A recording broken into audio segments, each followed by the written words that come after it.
When it comes to Pokemon investing, there's more advice than you can consume. However, as the hobby changes daily, it makes you wonder what advice actually always stays the same. And that's why in this video, I'm going to be going over the 7 timeless rules of Pokemon investing that literally will stay the same even as the hobby continues to grow. Because the issue is right now, there's a lot of things happening, right? Pokemon and collectibles change rapidly, and while it is exciting, the constant movement and changes can become very exhausting to keep up with. That's why the purpose of this video is to act as a bit of like a timeless piece of wisdom that's relevant for years to come. Because like many of you watching, I've been collecting Pokemon since I was a kid, and same with Yu-Gi-Oh, right?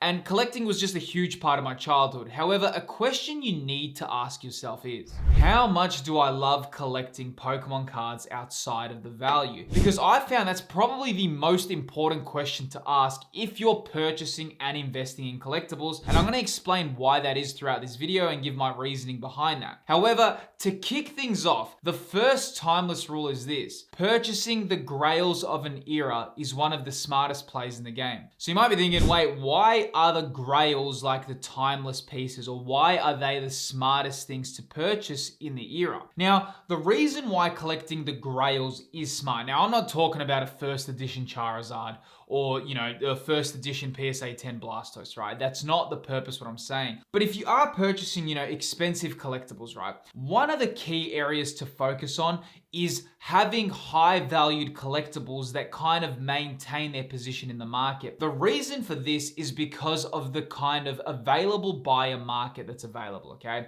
If you look at something like the Golden Snorlax, right? The Golden Snorlax from Chilling Reign was desired back in 2021. Believe it or not, that was one of the most desired cards during that era, though it wasn't one of the top chase cards of the era. One of the top Grail cards from the era is more like the Moonbreon. And you can see what happens that when something's in a hype era versus when something's actually a Grail card. Grails have a way of maintaining through generations, and that's really important to know. It's very likely in 5 years from today, or even 10 years from today, Moonbreon will still hold its position in the market, and there's just so many generations that got accustomed to seeing Moonbreon, and it's become part of like a core memory, right? Same thing when you look at the Latias and Latios GX tag team card, right? That's another Grail for the era.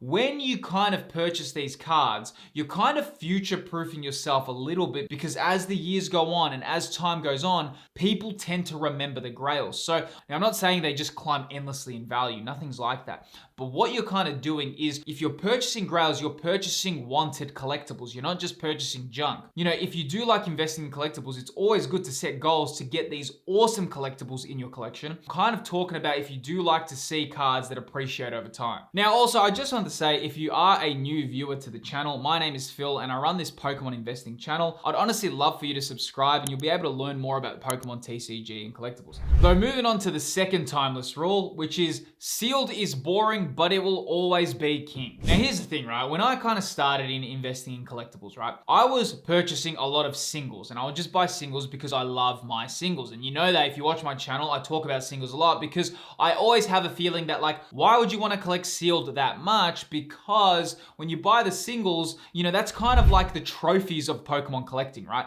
When you're opening Pokemon packs, the whole purpose is to kind of get the singles, the chase cards, right? Here's something what I learned very quickly with sealed. Sealed has a way of just being very, very stable in the market. And it's kind of weird how it works. It holds its position much better than singles. Singles are volatile, right? Depending on when you are in the era, singles will be going down in price, they'll be coming up in price. But when you look at sealed, sealed has this weird way of, it doesn't really have this huge spike in value, right? Singles do that. But sealed has this very slow trajectory and it just continues to trend upwards. Now, of course, when I'm saying this, that doesn't mean that sealed can't go down. Even when singles start crashing from a particular set, the sealed doesn't get affected. It's really strange how it works, and that's why it's kind of the king and it's going to remain the king. Don't forget, we're also in a different culture now, and as this kind of space grows, a lot of people like doing live openings, right? You've got a lot of kind of rip and ship things going on. That kind of makes sealed become even more valuable because there's utility with it, right? So it's very important to understand that, because now sealed has more utility than just having something in your kind of display piece or like a collectible. If the live breaking breaking culture continues to grow and more people like opening packs,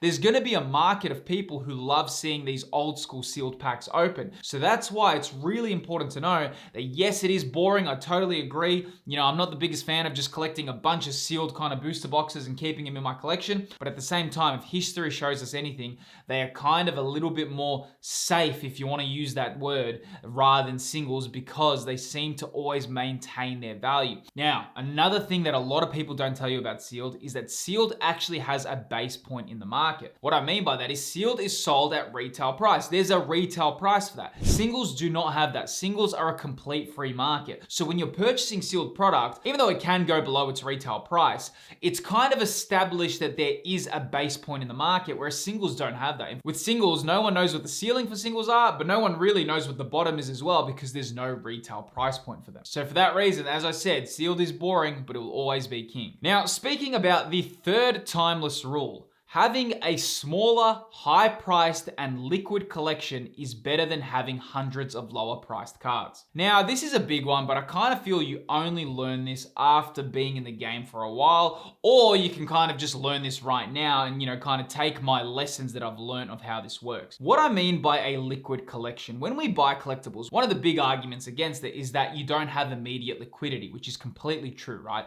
Because when you want to sell a card, you need to take photos of the card. Then you need to put on eBay or TCG Play or wherever you're selling your cards, right? Then you have to wait for a buyer. You may need to take good photos. You may need to negotiate through messages. You got to do a lot of manpower to sell your cards. That's why when you have a higher priced liquid collection, it actually works in your favor. Why this is so important to know is because when you have a lot of lower priced cards, you need to sell all those individually. Now, if you want to get really technical, that is a lot of hours to sell a lot of low price cards. I'm just talking about, VMAX cards, illustration rares. If you have a lot of those in a binder, if you want to sell these later down the line, a few years from now, you are in a difficult position because each one of those cards need to be listed individually, sold individually, posted individually, and you have to negotiate with each buyer individually. When you have one high price card, yes, you are holding more risk because the card can go down more in price, but also it's one purchase, one sale, and you make the money straight away. Now, someone might say, but if I just bundle all my low price cards together in a binder and sell them off as a binder, that's a smart strategy. You won't get the maximum amount of money for those cards. That's why it's very important to understand that. When you sell a high price collection that's also liquid, something like a top PSA 10 chase card, you effectively can put the most effort in selling that one piece. Whereas anyone who's sold a collection will tell you it is a nightmare, dude. It is so difficult. Some people, a lot of the time, they get so over it that they just list everything on auction because they can't be bothered dealing with it, right?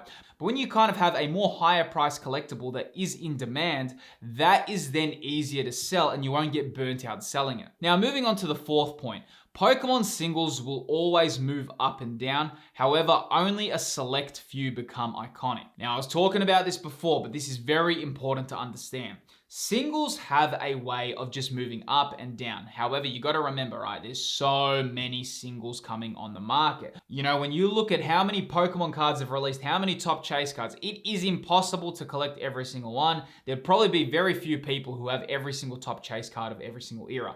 The reason for that is because there's just so many. Though, with this huge pool of singles that come onto the market and so many cool cards, the amount of cards that become well known and established in a generation that actually transcend time is very rare. That you only get maybe 1 to 3 cards per generation that actually make a crazy dent. Then when we look at Generation 8 Sword and Shield, the probably 2 iconic cards from that generation are the Moonbryon and the Giratina V from Lost Origin. Yes, you have more cards that are in demand and desired, but these 2 cards really deserve the iconic kind of position from the Sword and Shield era. And as you keep going down and down in generations, there's always a few cards, and it's always around 1 to 3 cards that become iconic. That's why if you're looking at purchasing some of these cards, look at what made a generation stand out. Now, the reason why I think Moonbryon was such an awesome card is because an Umbreon top chase card was never the case in any other era. The Moonbryon became the top chase card, and now Umbreon has become this incredible Pokemon that everyone thinks, the next Umbreon card, whenever there's an Umbreon on chase card, it's going to be expensive.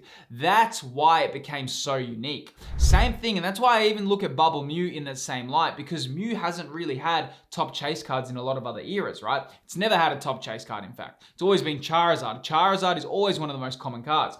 So that's why I think Bubble Mew deserves that position, even though it isn't at the highest price point for the Scarlet and Violet era just yet. Now, also, if you do love the world of Pokemon TCG and would love to connect with a broader community, feel free to join my channel's Discord server. It's quickly becoming one of the fastest ways to get updates relating to the market. Feel free to join the server. The invite is in the video's description. Now, moving on to number 5, card grading is a crucial aspect in this hobby, and who you grade with matters. Now, one thing that I see a lot of, right, is people say, oh, just grade your card. If you love your card, grade it. You know, whoever you want to grade your card with, it doesn't matter. As long as it's protected, you know, that's all that matters, right? Now, here's the thing with card grading. Yes, it is true that if you want to get your card protected and you don't care about its value, just go send it wherever you want. But here is the thing. If you're doing that with very high priced cards that are in good quality, when you talk about trading cards, right, they are very easy to damage. You're dealing with shiny cardboard, so for that reason, they need to be protected, right? When we look at something like video games, grading doesn't really make as much sense as trading cards. Reason being is video games actually have a utility. You can actually play them as well, right? When you grade a video game, you've effectively kind of taken away its utility, right? With cards, unless you're actually playing the Pokemon TCG competitively or with friends, your cards don't have that much utility outside of that, right? And more so, they also can get damaged quite easily. It is very important to grade your cards if you want to preserve their value. The reason why I am a big fan of grading is because it provides a source of truth between buyers and sellers. And because of that source of truth, it makes it easier to sell your collections one day. Also, depending on who you grade with, a lot of grading companies also make sure the card is legitimate. Now you got to remember, right? As much as I hate to say it, for some reason in the Pokemon community, there is a lot of scamming, dude. But that's what I'm trying to tell you, right? Because there's so much of that behavior, grading becomes even more important. Grading your cards provides an effective source of truth. It makes it easy to sell between buyers and sellers. The main aspect of it is it protects your cards and it gives it a grade. Now, the grade is also important because with so many cards right now in the market, when you get a grade that's a 10,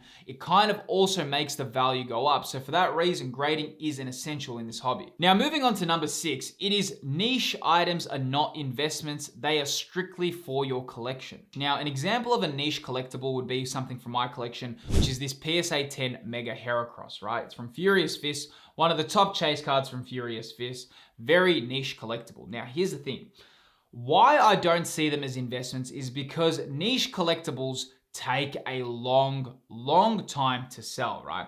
If there is a buyer market, you need to kind of list this and you'll need to leave this for a very long time on the market because you are looking for the right seller. And for that reason, when you are looking at purchasing collectibles, you kind of want to make sure that there is a big buyer market available. Now, moving on to number 7, true value takes time. Don't fall for cards that rise quickly and sharply in price. So this is a big one, right? Because I see it so often, especially because I've run this channel for a while now, and I always see the market. One card, it happens all the time, will just spike super quickly and everyone just flocks to it and they go, this is gonna be the next card, man. This is gonna be the card that changes the era, and all this happens. And what I have learned over a long period of time, if cards rise way too quickly, way too sharply, they probably cannot be trusted. It takes a whole cohort of people for it to become iconic, for it to get its position in the market. If you see cards spiking crazily in value, one thing you should really kind of always tell yourself is not to kind of go in and just try buy them for the sake of it. It is very likely you will regret that. And that's why I say if a card rises nice and slowly and takes its time, that is more trusted than any card that spikes too quickly, especially for cards that release straight away. The reason for that is time is the best resource we have in this hobby. If something has been in demand for a long period of time, over 2 years, it is very likely for the next 2 years, it's still going to be in demand. That's why it's very important to take a long and pragmatic pragmatic view over the hobby. Though one area to consider relating to Pokemon collectibles is that there's also a deep reason why a lot of us collect Pokemon cards, and there's far more of a pull power than we realize. It's actually really interesting, and there's some science why a lot of us still love collecting Pokemon cards today, and it's actually one of the big reasons I'm confident in purchasing Pokemon cards. If you'd like to learn more about that reason, I do speak about that in this video right here. Within this video on screen, I go over the science behind Pokemon and why so many adults are still collecting today, and why it's likely will always be part of people's lives. Click the video on screen and I'll see you on the next video.